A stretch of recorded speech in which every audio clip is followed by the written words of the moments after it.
Welcome! In this video we'll go through a rewrite of Rise of Skywalker and hopefully make it better. But before we do, let's set a few ground rules in order to make this more of a challenge. Rule number 1. The cast must be the same. Slight asterisk, I'm not going to expand on Rose Tico's role even though the original should have.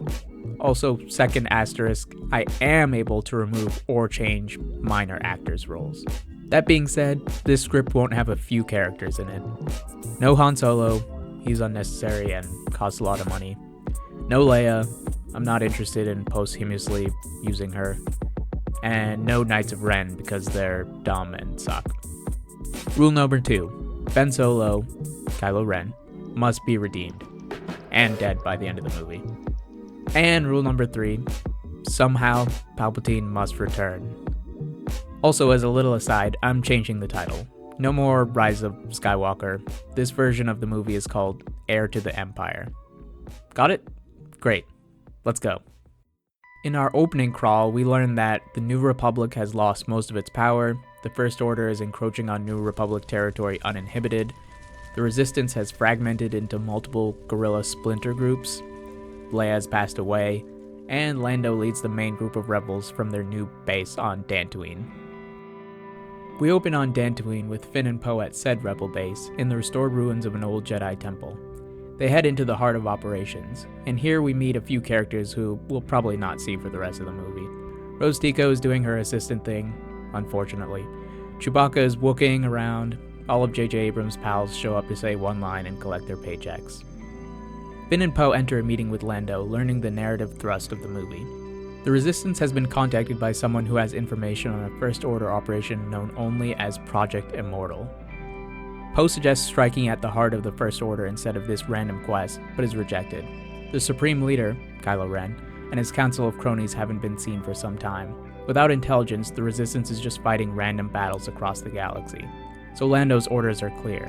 Meet the contact, get the information, get out. Cut to Rey, who meditates in a field. She struggles in said meditation, causing her unstable force powers to damage the environment. Visions flicker through her mind of a dark temple. Voices whisper foreign words in her ears, and as she struggles to maintain control, she hears Kylo Ren say, Rey. She calls out to Luke, but there's no answer. She's alone. Moments afterward, Finn and Poe show up to tell Rey they have a new mission. She hides her discomfort from them, and they're off to the hangar in our hero's new ship. Poe mentions that the Millennium Falcon was reclaimed by Lando, so they were given this one after confiscating it from pirates. We'll go ahead and name it the Inheritor, and it'll promptly transport them to the next scene. We fly into our second locale, Nar Shaddaa. For the unaffiliated, think of Coruscant, but dirtier, more crime-ridden, and led by Hutts. For the even more unaffiliated, think of the most dangerous city you visited and put a bunch of flying cars in it. The planet is semi-occupied by First Order forces, who are meeting mild resistance from the criminal underworld that runs the place. Our heroes touch down on a landing pad and are immediately accosted for payment, but a mind trick from Rey shuts down the pad's owner. The trio then moves on to where their contact requested a meeting, which happens to be a pod racing track. Here they face a dilemma. Their contact is in the VIP section, but to access the VIP section, they need to either be a premium racer or pay a hefty sum. We all know where this is going. Poe volunteers to race. He's given a speeder and pitted against, let's say, a dozen others. And here we get a modern rendition of the pod race from Phantom Menace in an urban environment. Poe as a racer is high risk, high reward, cutting corners, taking harsher but faster routes, putting his life on the line at every opportunity to get an edge. But as the race goes on and other racers die to obstacles or one another, his poorly engineered pod starts to fall apart. Rey and Finn notice from the sidelines, realizing that Poe, despite his skillful piloting, is probably gonna die. So Rey reaches out with the Force, holding together Poe's speeder. But her mind is unstable. Despite her best efforts, Poe's ship is destabilizing, threatening to break entirely apart. Until I've got you. Finn reaches out, not with the Force, but with a hand, stabilizing Rey's. With his reassurance, she's able to steady herself, simultaneously keeping Poe's ship intact and letting him win the race. Said victory gains them entrance to the VIP section. Imagine a Jabba's Palace type situation, with a band, a bunch of aliens, including my boy Babu Frick, and the gangster in charge, Zoe Bliss. We meet our contact here, Jenna. She privately barters with our heroes, wanting a way off-world in exchange for information on Project Immortal. Although first they'll have to get through Zori, who wants to sell the information to the highest bidder. And here the bidder comes, Enric Pride of the First Order, who in this version is, let's say, a captain. He negotiates for Janna's information, offering a heap of credits for the stolen data and for Janna. At which point an incensed Finn attacks and a brawl breaks out. The three-way battle is between our heroes, the First Order, and Zori's gang, and it is chaos. There are grenade blasts, zany traps, slug throwers, frost grenades, melee, the works. Finn and Poe keep Janna from the worst of the fighting, managing to knock out Captain Pride, while Rey ignites a golden lightsaber, double-sided of course, and dives into the heart of the fray. No one is a match for her. At this point, Rey struggles with calmer applications of the Force, but battle is her sanctuary. She's cutting people up like butter. Meanwhile, Poe and Finn fight Zori, who pulls out all sorts of gadgets to stop them. The gangster manages to get the upper hand on the two, triggering a trap that magnetizes Poe to the wall, then using jet boots to shove Finn out a window. Rey, while finishing off her last opponent, sees this and goes into a rage. She closes in on Zori, deflecting blaster bolts. When Zori tries to fly away, Rey grabs her with the Force, slamming the gangster into the ground and incapacitating her. This frees Poe, who runs to the window Finn was thrown from. He drops down to help up Finn, who managed to hold onto a convenient balcony. Meanwhile, Rey lifts Zori with the Force, choking her. Finish her. Kylo Ren is at Rey's side, staring directly at her.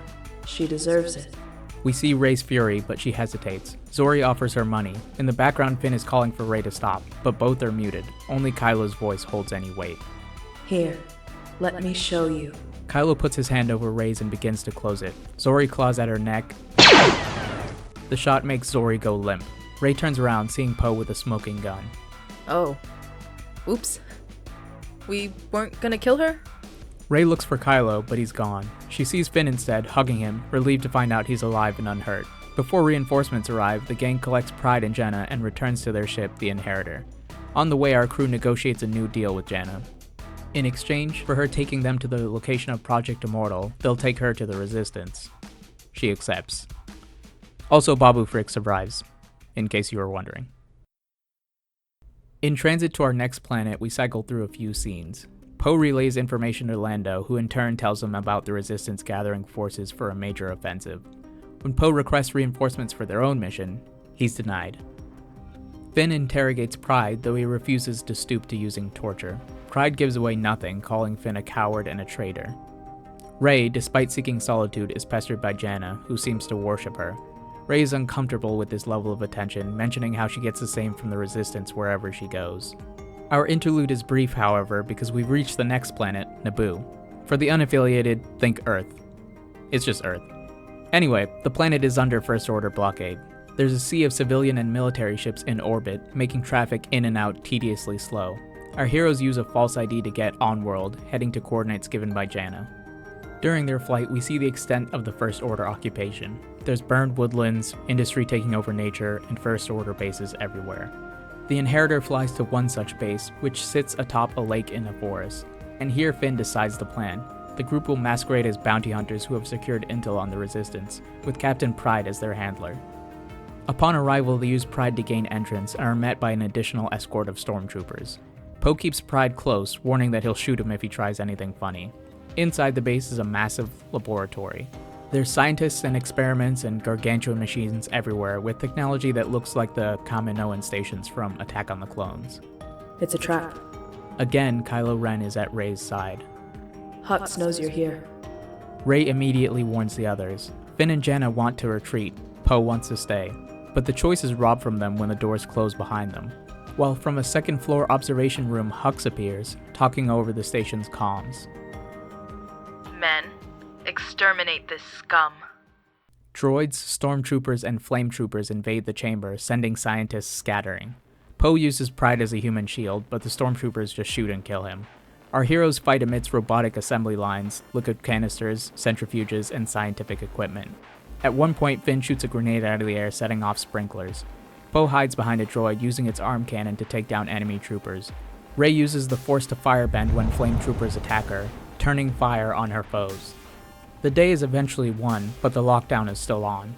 While Janna hacks into the base's mainframe, Rey leaps onto the second floor just outside the observation room, facing Hux, who hides inside behind bulletproof glass. Open it. Rey demands. Never. Hux refuses. Face me!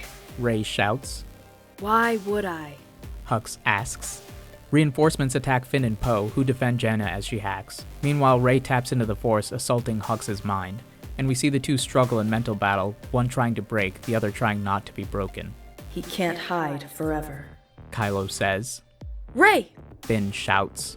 Hux is barely able to stand. He's sweating. Neither of you can. Kylo says. Rey! Poe shouts. Hux has collapsed against the console. He's nearly gone. This is your birthright. Kylo says. Claim it. Rey! Finn is at Rey's side again, causing her to gasp and lose focus. We gotta go! Hux escapes. Jenna has hacked them a path, so our gang flees the facility, fighting back to their ship. As soon as they take off, TIE fighters give chase, and we get a dogfight that goes through the forest of Naboo, to its cliffs, to its mountains, and into orbit. The chase causes massive skirmishes to break out across the blockade, giving the Inheritor the distraction it needs to jump to hyperspace. The aftermath takes place on a space station, let's say a depot for a ship refueling. Our heroes land, then gather in the main room of the Inheritor to review their stolen data, and we learn what Project Immortal is. The project is a genetic modification experiment initiated in secret by the Empire.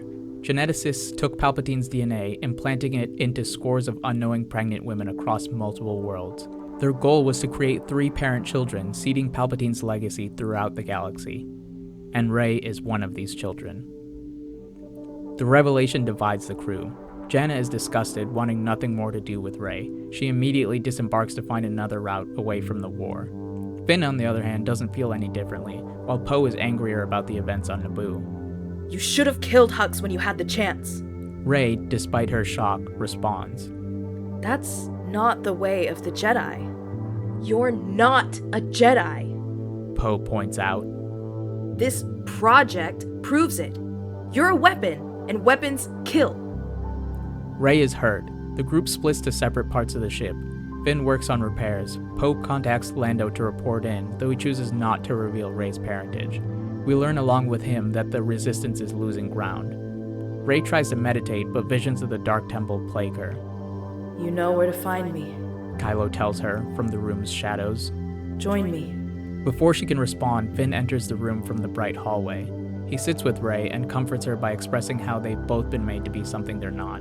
Him a stormtrooper, her a dark Jedi. Through this conversation, Rey gains the resolve to confront Kylo. She gathers both Finn and Poe, explaining her visions and asking for help. Both agree immediately. Poe gets on the horn to ask for reinforcements, though this time his guilt over his treatment of Rey causes him to stumble. Finn supports him, and together they make an impassioned speech to the Resistance about using this chance to strike at the First Order and save the galaxy. Then, trusting in Rey, they jump to where she tells them. Our heroes exit hyperspace at their destination, Korriban, the dead homeworld of the Sith. A First Order fleet waits in orbit, but Rey assures the others that they're safe, and sure enough, no one attacks. Our trio flies down to the planet's surface, heading for a temple amidst the wastelands. As the Inheritor lands, the Resistance arrives to kickstart the climax. Rey tells her companions to join the battle in orbit while she handles the temple. But before she goes, Poe grabs her hand, apologizing for his previous outburst and taking it back. You're not a weapon. He tells her. None of us are. Or have to be. Rey hugs Finn and Poe before entering the temple alone. Within the main chamber, waiting for her in his boss arena, is Kylo Ren. But there is another. At the back of the circular arena, in a massive Bacta tank, is the mostly skeletal remains of Palpatine. From his corpse, his voice booms through the arena. Palpatine has already infested the universe with his spawn. Now he just needs a host body from them to use as a vessel. Once he takes control of Rey, he'll combine her force potential with his own, extending his reach to all of his children. Then he'll conquer the galaxy with an army of drones, becoming an eternal heir to his empire. Kylo Ren, on the other hand, wants Rey to allow Palpatine's spirit in, then usurp its power to rule at his side, allowing them both to pursue immortality. She only needs to embrace the dark side, which he's willing to push her into doing. You're both mad. Rey says. Everyone dies. Palpatine just laughs. There is no death. There is the Force, and I am its master. Rey and Kylo begin their final duel as the space battle rages above. Both fights are brutal. Kylo is much calmer than we've seen him, hunting his foe across the arena, slashing her double lightsaber into a single. Rey fights on two fronts. While Kylo presses her physically, Palpatine does so mentally. She tries to appeal to the former's feelings towards her, which she can sense aren't entirely sinister, but to no avail. Their duel draws to a close when Kylo manages to disarm Rey, not literally, then Force pushes her into the wall. Rey stays prone while Kylo shouts for her to get up, and Palpatine commands her to use his power. She closes her eyes then against their voices, trying again to meditate, until Rey, she looks up, and Luke is there offering a hand. you are not alone. Rey takes the hand, rising onto one knee. Kylo charges, stabbing with his saber, but Rey blocks with the Force. She manages to redirect the blow down, then Force pushes Kylo away, simultaneously claiming his lightsaber. Then she aims it at his throat. Cut to the space battle. From the bridge of his capital ship, Hux turns attention from the Resistance to the planet, commanding an orbital bombardment. But sir, Lord Ren is down there. I know. Rey turns off Kylo's lightsaber, much to Ren's shock and Palpatine's anger. Hux's artillery starts to destroy the temple, causing Kylo to be half crushed by a falling pillar. Rey moves to help, but is stopped when Palpatine makes his own move. Suddenly, Rey is levitated and paralyzed as the Sith Lord tries to claim her body. Despite resisting, she's nearly overwhelmed, but Kylo intervenes. With the last of his strength, he draws Palpatine's spirit into himself, freeing Rey and trapping the Emperor within Ben's dying body. She goes to him a last time, trying again to save him, but he waves her off. In space, Finn uses a weakness in First Order ship shields to blow up the bridge of Hux's capital ship, killing the Admiral. Back on the ground, we see the temple collapsing all around Rey. All hope looks lost until the Inheritor appears, its loading ramp lowered. Rey runs for it then, leaping on to grab Finn's hand and climb aboard. Then Poe flies them back into space, while the battle and climax come to a close. Our epilogue takes place back on Dantooine. There's a celebration with everyone there, including Babu Frick for some reason. During the party, Rey eventually tells Finn and Poe her plan. She wants to find the others on Project Immortal's list. Atop them deserving to know their heritage, she hopes to start building something with her siblings. Not the Jedi per se, but something new. So she asks Finn and Poe, Will you come with me? The two just smile, and our movie ends with the Inheritor flying from the celebrations into space, then warping right into the next adventure.